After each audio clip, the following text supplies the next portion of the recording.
નમસ્કાર વિદ્યાર્થી મિત્રો,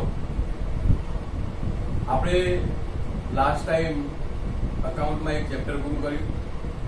હવે આપણે જઈ રહ્યા છીએ આંકડાશાસ્ત્રના ભાગ 1માં સૂચકાંકની શરૂઆત કરવા જઈ રહ્યા છીએ. સૂચકાંક કોને કહેવાય, સૂચકાંક શા માટે ગણાય, સૂચકાંકની જરૂરિયાત શું છે, એ બધી વસ્તુને આપણે અહીંયા વ્યવસ્થિત રીતે શીખીએ. તો સૌથી પહેલા સૂચકાંક એટલે સૂચન કરતો હોય તેવો કોઈ આંકડો. હવે શાનું સૂચન કરતો હોય તેવો આંકડો? તો સૂચન કરવાનું છે ભાવ વધારાનું. કોઈ એક ચોક્કસ વર્ષની સાથે ચાલુ વર્ષના આંકડાની સરખામણી કરવામાં આવે અને એનો એક સાપેક્ષ ટકાવારી માપ કાઢવામાં આવે ને, તો એને સૂચકાંક કહેવાય. દાખલા તરીકે હું 4-5 વસ્તુની વાત કરું કે ભાઈ ઘઉંના ભાવ. હવે ઘઉંના ભાવ વર્ષ 2010માં 30 રૂપિયા હતા. અત્યારે 2020માં ધારો કે એનો ભાવ 45 રૂપિયા છે. તો અહીં સરખામણી કરવાની જનરલી બે રીતો હોય કે ભાઈ આ બંને વર્ષ વચ્ચેનું અંતર કેટલા વર્ષનું થયું કે 10 વર્ષનું. તો આ 10 વર્ષની અંદર ભાવમાં 15 રૂપિયાનો વધારો થયો, એટલે કે 2020માં 2010 ની સાપેક્ષમાં 15 રૂપિયા વધ્યા. તો આજે આપણે સરખામણી કરી એ નિરપેક્ષ સરખામણી કરી કહેવાય, કે જેમાં આપણે એવું કીધું કે 15 રૂપિયાનો વધારો થયો. હવે વિદ્યાર્થી મિત્રો, જો આને ટકાવારીમાં ગણીએ તો કેટલા ટકા વધ્યા? તો આપણે એવું કહીએ કે જો 15 રૂપિયા વધ્યા છે તો 30 ને આધાર બનાવીએ કે 30 એ 15 વધે તો 100 એ કેટલા વધે? અને આ ગણતરી કરવાથી આપણને જવાબ મળ્યો 50%. હવે આ 50% ભાવ વધારો થયો એ સાપેક્ષ ફેરફાર, આપણે સાપેક્ષ ટકાવારી ફેરફાર માપ્યો કહેવાય. હવે અહીં ગણતરી સૂચકાંકની ટકાવારી નથી, ટકાવારી એ થોડું અલગ માપ છે. અહીં સૂચકાંક શોધવા માટે આપણે એક રીત લઈએ છીએ કે જુદા જુદા વર્ષના ભાવોની સરખામણી કરવાની. દાખલા તરીકે આ 45 ચાલુ વર્ષ, આ જેની સાથે સરખામણી કરી હોય એ બેઝ યર આધાર વર્ષ ગુણ્યા 100, એટલે આપણને એક આન્સર મળ્યો 150. આજે 150 એવું બતાવે છે કે 2020માં 2010 ની સાપેક્ષમાં 50% વધારો થયો. હવે વિદ્યાર્થી એમ કે સાહેબ તમે તો 150 જવાબ લાયા છો ને 50% વધારો કહો છો.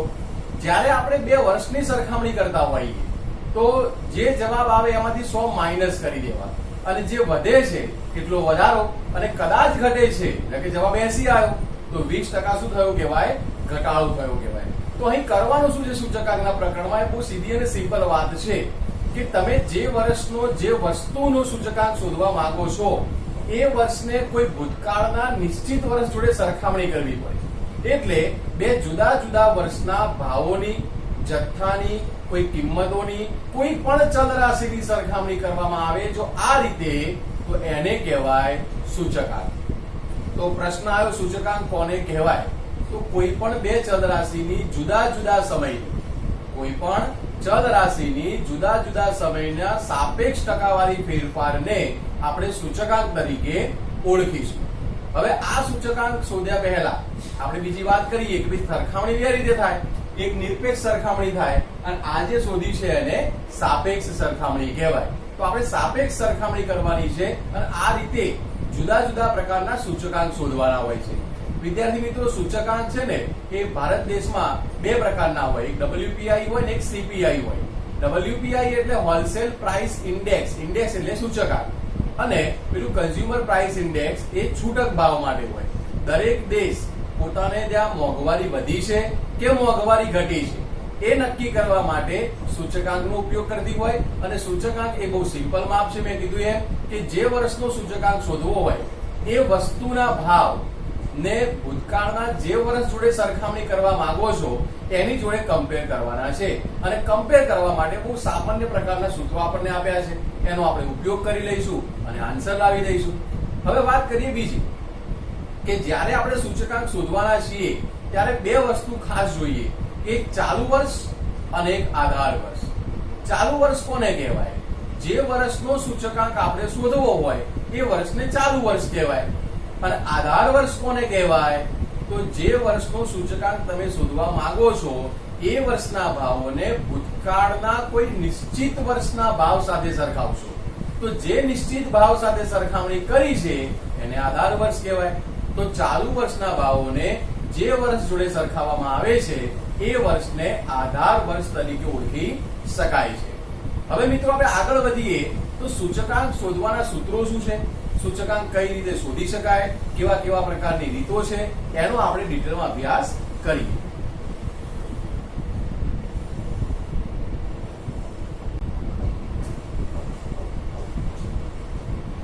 તો વિદ્યાર્થી મિત્રો મેં વાત કરી એમ કે ભાઈ સૂચકાંક શોધવા હોય તો કેટલા વર્ષ જોઈએ?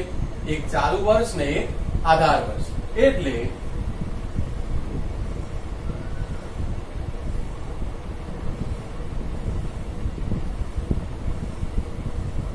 ચાલુ વર્ષ, હવે ધારો કે ભાવનો સૂચકાંક, કોઈ વસ્તુની કિંમતનો સૂચકાંક શોધવા માંગતા હોઈએ તો કિંમતનું અંગ્રેજી પ્રાઇસ થાય. પ્રાઇસ માટે આપણે વિચારીશું પી. હવે જે ચાલુ વર્ષ છે એને 1 આપવાનું અને જે બેઝ યર હોય આધાર વર્ષ હોય એને 0 આપવાનું.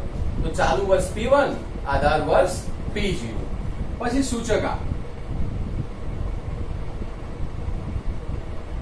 જેને અંગ્રેજીમાં ઇન્ડેક્સ કહેવાય એટલે I. તો સૂત્ર બહુ સિમ્પલ બનાવી દેવાનું, P1 upon P0 ગુણ્યા 100. તો ચાલુ વર્ષનો ભાવ ભાગ્યા આધાર વર્ષનો ભાવ ગુણ્યા 100. અને દાખલાની અંદર આપણને કીધેલું હોય કે આર્યું આ આધાર વર્ષ લેવાનું છે અને આર્યું આ ચાલુ વર્ષ લેવાનું છે.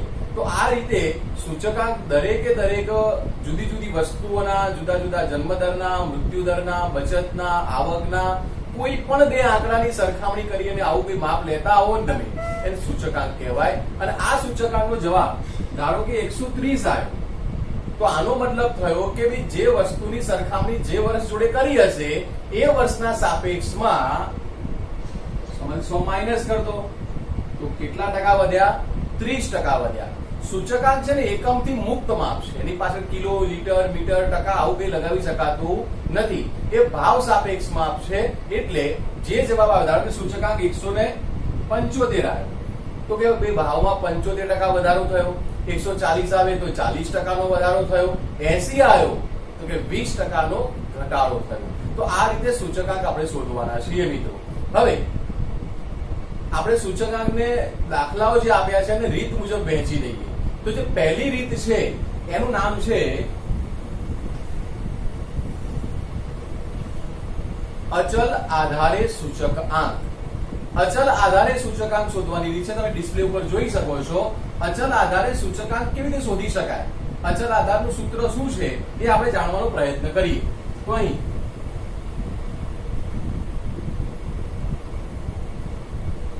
અચલ આધારે સૂચકાંક, તો સૂત્ર બહુ સિમ્પલ છે. ચાલુ વર્ષનો ભાવ ભાગ્યા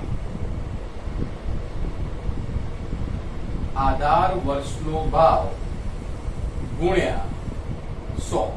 આ સૂત્ર થઈ ગયું અચલ આધારે સૂચકાંક. હવે એના પછી બીજી રીત છે પરંપરિત આધારે સૂચકાંક. તો એના માટે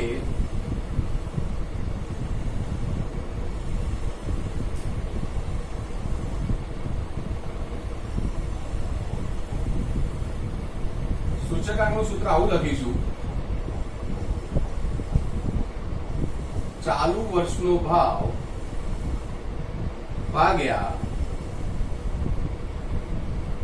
અગાઉના વર્ષનો ભાવ ગુણ્યા 100. જો સૂચકાંકની અંદર જે વર્ષની સરખામણી ભૂતકાળના નિશ્ચિત વર્ષ જોડે કર્યો આધાર વર્ષ કહેવાય. હવે અચલ આધારની રીતમાં કેવું હોય, ધારો કે 2010, 11, 12, 13, 14, 15, 16 તમને 10 વર્ષની માહિતી આપી છે અને દરેક વર્ષનો સૂચકાંક શોધવો છે. તેમાં એક આધાર વર્ષ કીધું હોય કે 2010 નું આધાર વર્ષ લેવું. વેઇટ કરજો.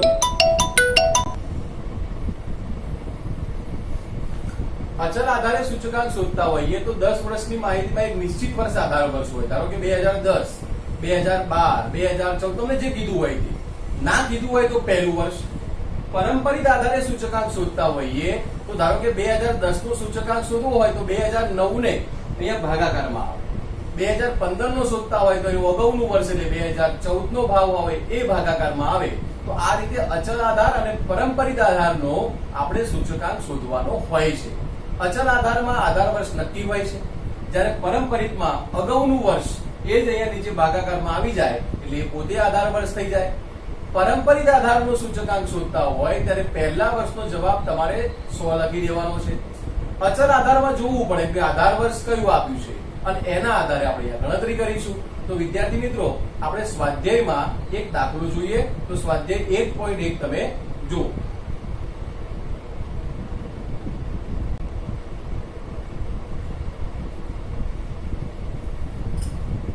તો જો વિદ્યાર્થી મિત્રો તમને ડિસ્પ્લે ઉપર એક રકમ દેખાઈ રહી છે. રકમ કંઈક આ રીતની છે. એક શહેરના કારખાનામાં કામ કરતા કામદારોના વર્ષ 2008 થી 2015 સુધીના સરેરાશ દૈનિક વેતનની સરેરાશની માહિતી નીચે મુજબ આપી છે. 1. અચલ આધારની રીતે આધાર વર્ષ 2008 લઈને સૂચકાંક શોધો બધા વર્ષનો. પરંપરિત આધારની રીતે સૂચકાંક શોધો અને 2011 અને 2011 થી 13 ના વર્ષની સરેરાશ લઈ આધાર વર્ષ ગણી અને તમે એનો અચલ આધારે સૂચકાંક શોધો. તો રકમ તમે જોઈ શકો છો ડિસ્પ્લે પર 2008 થી 2015 સુધી છે. 275 થી લઈને 345 સુધીના અલગ અલગ આપણને ભાવ આપ્યા છે. એક જ દાખલામાં 3 પ્રશ્નો પૂછેલા છે, પણ બોર્ડની પરીક્ષાની અંદર તમને આમાંથી કોઈ એક પ્રશ્ન આપ્યો હોય જે વિભાગ ડી ની અંદર 3 માર્ક્સમાં હોય છે. તો અહીં વિદ્યાર્થી મિત્રો આપણે આ 3 પ્રકારની ગણતરી કરતા શીખીએ. તો સૌથી પહેલા શીખીએ આપણે અચલ આધારે સૂચકાંક.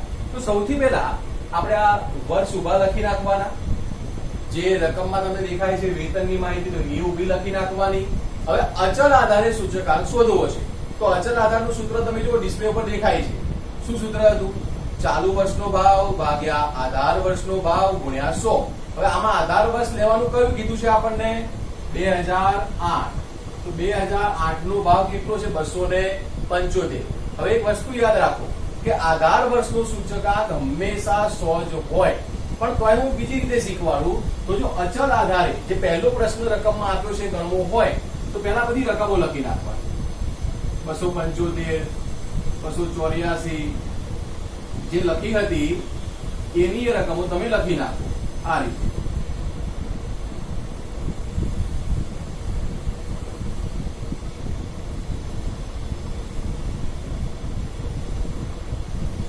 પછી જે વર્ષ આધાર વર્ષ હોય એના ભાવથી ભાગાકાર આવે. જેમ કે આધાર વર્ષ 2008 કીધું તો 275, તો બધાના ભાગાકારમાં 275 આપી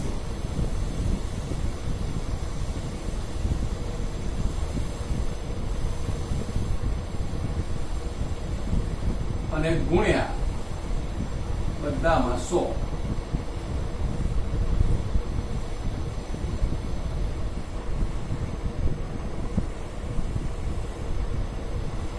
પહેલો જવાબ થઈ ગયો તમારો 100. આની બાદ ટકા ભાગાકી લખવાનું નથી. પછી આનો જવાબ થઈ ગયો 103.27 કેલ્ક્યુલેશન બેસમાં એવું હોય. પછી આનો જવાબ થઈ ગયો 105.09. પછી 106.55. તમારો ટાઈમ બચેલો કેલ્ક્યુલેશન બેસતો નથી. પછીનો જવાબ થઈ ગયો 108. પછીનો જવાબ થઈ ગયો 113.82. પછીનો જવાબ થઈ ગયો 119.27 અને છેલ્લા વર્ષનું સૂચકાંક થઈ ગયું 125.45. તો આ રીતે અચલ આધારે સૂચકાંક. હવે આમાં સમજણ શું થઈ કે ધારો કે 2011 માં 106.55 જવાબ છે કોના સાપેક્ષમાં છે? તો 2011 માં જે જવાબ આવ્યો એ 2008 ના આધારે આવ્યો. તો 2011 માં 2008 ના આધારે 6% એટલે કે 6.55% ભાવ વધ્યા હશે. આ 119.27 જવાબ આવ્યો. તો 2014 માં 2008 ની સાપેક્ષમાં 19.27% વધ્યા. જે જવાબ છે એમાંથી 100 માઇનસ કરી દીધું. હવે મિત્રો જોઈએ પરંપરિત આધારે સૂચકાંક. પરંપરિતમાં કેવું હોય આ પહેલા વર્ષનો જવાબ એ હંમેશા 100 લખી દેવા. પછી આ જે રકમો હતી બધી એમ લખી દો. તો સમજૂતી માટે 284, 289, 293, 97, 313, 328, 345. આ પહેલી 275 હતી. એવું કઈ કામ નથી, પણ લખ્યું કે હવે પારંપરિકનું સૂત્ર તમે જુઓ ડિસ્પ્લે ઉપર. ચાલુ વર્ષનો સૂચકાંક ભાગ્યા અગાઉના વર્ષનો સૂચકાંક ગુણ્યા 100. તો આની અગાઉનું વર્ષ, પહેલાનો જવાબ તો 100 લખી જ દેવાનો છે. આ 284 ની ઉપરનો ભાવ 275 ગુણ્યા 100. 289 ની ઉપરનો ભાવ કયો હતો? 289 ની ઉપર 284. તો 284 ગુણ્યા 100. આની ઉપર 289 તો એના ગુણ્યા 100. આની ઉપર 293 તો એના ગુણ્યા 100. આ 313 ઉપર 297 ગુણ્યા 100. 328 ઉપર 313 ગુણ્યા 100 અને 345 ઉપર 328 ગુણ્યા 100. શું કર્યું? ખાલી આગળના વર્ષને ભાગાકારમાં લઈ લીધો અને પહેલા વર્ષનો જવાબ એ હંમેશા કેટલો રાખવાનો છે? તમારે પારંપરિકનો દાખલો ગણતા હોય તો 100 જ રાખવાનો રહેશે. હવે આના જવાબ જોઈએ તો આનો 103.27 એનો એ જ આવે જે પહેલા બીજા વર્ષનો હતો. ત્યારબાદ 101.76, 101.38, 101.37. ત્યાર પછી 2013 નો જવાબ જોઈએ આપણે વિદ્યાર્થી મિત્રો 105.39. ત્યાર પછી 104.79 અને છેલ્લા વર્ષનો જવાબ તમે જુઓ 105.18. તો આ પારંપરિકમાં સરખામણી આગળના વર્ષમાં હોય. દાખલા તરીકે 105.39 જવાબ આવ્યો, કયા વર્ષનો છે? 2013 નો. તો 2013 માં 2012 ની સાપેક્ષમાં 5% વધ્યા. જ્યારે આ 113.82 જવાબ આવ્યો શું કહે છે કે 2013 માં 2008 ની સાપેક્ષમાં 13.82% વધ્યા. એટલે સરખામણી કે જુદા જુદા વર્ષની થઈ છે. હવે જે ત્રીજી પ્રશ્ન આપણને જવાબમાં માંગ્યો છે ને ક્વેશ્ચનમાં કીધું છે કે ભાઈ 2011 થી 2013 ના દૈનિક સરેરાશ વેતનની સરેરાશ લઈને સૂચકાંક શોધો. 2011 થી 2013 તમે એ જુઓ ડિસ્પ્લે ઉપર 2011 થી 13, 2011, 12 અને 13 આમના સરેરાશ ભાવનો ઉપયોગ કરવાનો છે. તમે ડિસ્પ્લે ઉપર જોઈ શકો છો મેં લખ્યું છે ભાઈ 3 વર્ષની સરેરાશ કેવી રીતે શોધવી. તો 2011 નો ભાવ, 2012 નો ભાવ વત્તા 2013 નો ભાવ અને 3 વર્ષ છે એટલે ભાગ્યા 3 કરતો. એટલે તમે જોઈ શકો છો 293 પ્લસ 297 પ્લસ 313 ભાગ્યા કેટલા કર્યા છે? 3. તો આ ભાગાકાર કરવાથી જવાબ કેટલો આવ્યો? 301. તો જ્યારે આપણે સરેરાશ લેવાની હોય કોઈ આધાર વર્ષ નક્કી કરવા માટે આ લોકોએ ચોક્કસ આધાર વર્ષ ના કીધું, એમ કહી દીધું કે ના તમે આ જે છે એ 3 વર્ષની સરેરાશ ને આધાર વર્ષનો ભાવ ગણી અચલ આધારે ગણો. તો આપણે આ 3 વર્ષનો સરવાળો કરી ભાગ્યા 3 કરી દીધું, 301 જવાબ આવી ગયો. હવે આ બધા ભાવને 301 થી ભાગી દઈશું. તો ફરીથી એની એક કથા કરીશું. 275 બધી રકમો લખી દઈએ.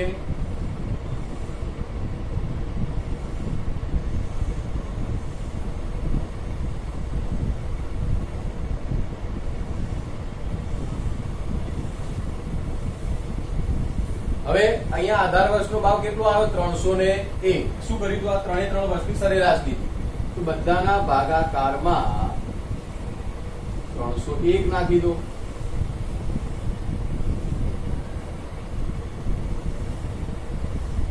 એટલે ગુણ્યા 100 તો હોય જ.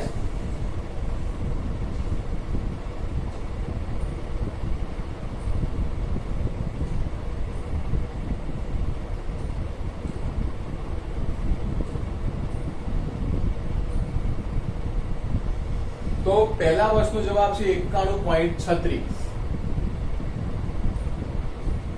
બીજા વર્ષનો જવાબ તમે જુઓ 94.35. ત્રીજા વર્ષનો ભાગાકાર ગણી ગુણાકાર જુઓ 96.01. ચોથા વર્ષનો જવાબ જોઈએ તો 97.34. ત્યાર પછીના વર્ષનો જોઈએ તો 98.67. ત્યાર પછીના વર્ષનું જોઈએ તો 103.99, અહીંયા 108.97 અને છેલ્લા વર્ષનું આપણે જોઈ લઈએ તો 114.62.